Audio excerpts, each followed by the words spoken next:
दोस्तों, एक 35 साल की जवान औरत थी। अपने पति से नाखुश होकर कम से कम उम्र के जो लड़के होते थे उन लोग के साथ वो संबंध बनाती थी।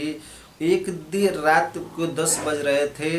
वो चारों एक साथ सोए हुए थे और वहाँ से जो उसकी पत्नी थी उठती है। उठ के जाती है एक दूसरे रूम में। एक खिड़की होता है, खिड़की से एक लड़के को अंदर बुलाती है और दूसरे कमरे में दोनों एक दूसरे के साथ संबंध बनाने लगते हैं। संबंध की जो आवाज़ें पूरे रूम में गूंजने लगती है। कुछ देर बाद उसका जो पति होता है उसकी नींद खुल जाती है। वो बाथरूम करने जाता है। जैसे बाथरूम करने जाता है तो उसकी आवाज़ें जो सुनता है, जैसे उस रूम के सामने जाकर दरवाज़ा खोलता है तो उसकी जो बीवी होती है नग्न अवस्था में होती है। उसे देख के वो बड़े हैरान हो जाता है, वो परेशान हो जाता है। जो उसकी बीवी होती है वो डर जाती है। जो लड़का होता है वो खिड़की से कूद के भाग जाता है। तो नमस्कार दोस्तों, स्वागत करता हूँ आप सभी के एक नई वीडियो में। मैं हूँ मनोज। दोस्तों, एक कहानी दरअसल महाराष्ट्र की एक सच्ची कहानी है। महाराष्ट्र का एक रहने वाला जोड़ा होता है। आपको बता दूं दोस्तों, एक लव मैरिज प्रेम का होते हैं। दो प्रेम का होते हैं। शादी करके एक कॉलोनी में रहते थे। औरत का नाम आशा होता है और पति का नाम रमेश होता है। दोनों का लव मैरिज हुआ था, शादी हुई थी। दोस्तों, शादी के पहले जो रमेश था वो अपनी बीवी को बहुत ही प्यार और दुलार और बड़ा ही ख्याल रखता था। मगर समय के साथ साथ सब कुछ बदलता है। दोस्तों, रमेश काम करने के लिए चला जाता था तो आशा घर में अकेली रहती थी। और काम में जो रमेश काम करके जब रमेश घर आता था तो बड़ा ही थका हुआ था और जल्दी ही सो जाता था। ऐसा ही कई महीने चलता रहा। एक दिन रमेश जैसे ही घर पहुंचता है तो आशा गले लगा के एहसास दिलाती है। रमेश बोलता है कि मैं अभी बहुत थका हुआ हूँ, सुबह जल्दी काम पे जाना है। इस तरह कैसा चलेगा, कब तक चलेगा, ऐसी हालत से आशा बहुत ही परेशान होती थी और बहुत ही सोचने पर मजबूर हो जाती थी कि मेरे साथ क्या हो रहा है।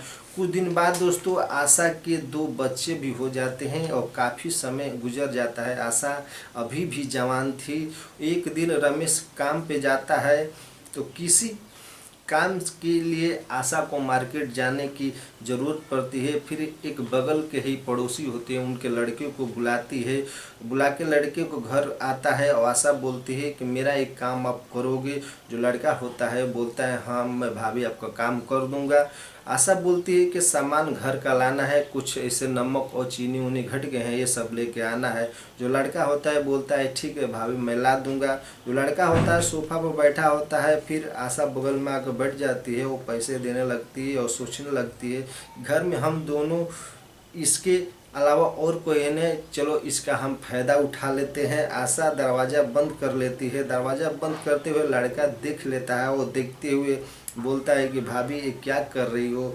आशा लड़के को ये बोलती है कुछ नहीं, दरवाज़ा बंद कर रही हूँ। आशा लड़के का हाथ पकड़ के रूम में ले जाने लगती है। फिर आशा लड़के के साथ अश्लील हरकत करने लगती है। दोस्तों, असली हरकत करते के साथ साथ जो लड़का होता है वो भी पिघल जाता है। फिर आशा एक एक करके सारे अपने कपड़े उतार देती है और लड़का बोलता जा रहा होता है ये गलत है, ये गलत है भाभी, ये गलत आप कर रही हो। आशा लड़के की बात एक नहीं सुनती है और फिर एक एक कपड़े उतारने के बाद लड़का देखकर दंग और हैरान रह जाता है और लड़का अपने आप को रोक नहीं पाता। और कुछ ही घंटों के बाद आशा बोलती है कि रोज़ तुम 10 बजे आना। फिर एक दूसरे के साथ संबंध बनाते हैं।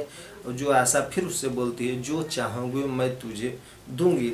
फिर दोस्तों लड़का होता है वो जाल में बुरी तरह फंस जाता है। आशा का पति काम करके चला जाता है। गांव के घर के लड़के साथ आशा, गांव के कई घर के जो लड़के होते हैं उन लोग के साथ आशा संबंध बनाती है।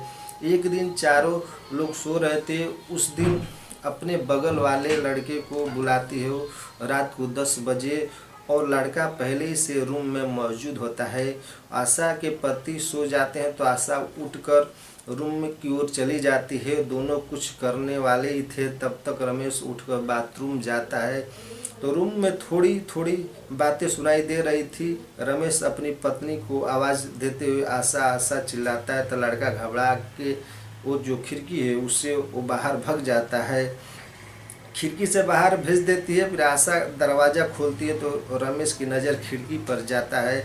वो कहने लगता है कि खिड़की क्यों खुली है, तुम क्या कर रही हो यहाँ। आशा वो बताती है, ये बताती है कि यहाँ बिल्ली आई थी, मैं बिल्ली को भगा रही थी, उसे बिल्ली को भगाने के लिए इस रूम में आई थी। रमेश बोलता है किसी की आवाज़ मुझे सुनाई दे रहा था।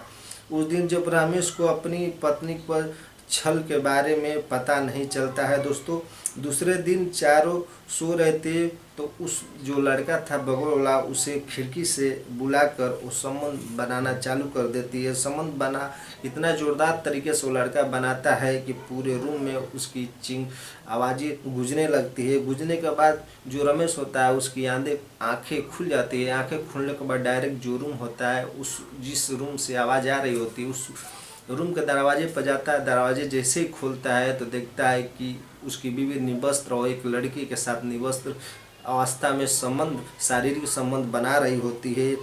जब बीवी इसे रमेश को देखती है तो वो डर जाती है। जो लड़का होता है कपड़ा उठाता है, वो खिड़की से छलांग मार के वो भाग जाता है। फिर रमेश अपनी बीवी को ये बोलता है कि ये तुम क्या कर रही हो, ये सब गलत है। फिर एक चांटा मारता है अपनी बीवी को। फिर आशा रोते हुए माफ़ी मांगने लगती है और बोलती है कि मुझे माफ़ कर दो, अब से मुझसे गलती नहीं हुई। फिर रमेश बोलता है तुम माफ़ी क्या मांग रही हो, तुम्हें तो ये सब करके खुशी मिल रही थी, अबे हमें पता चल गया, रोने की एक्टिंग मत करो।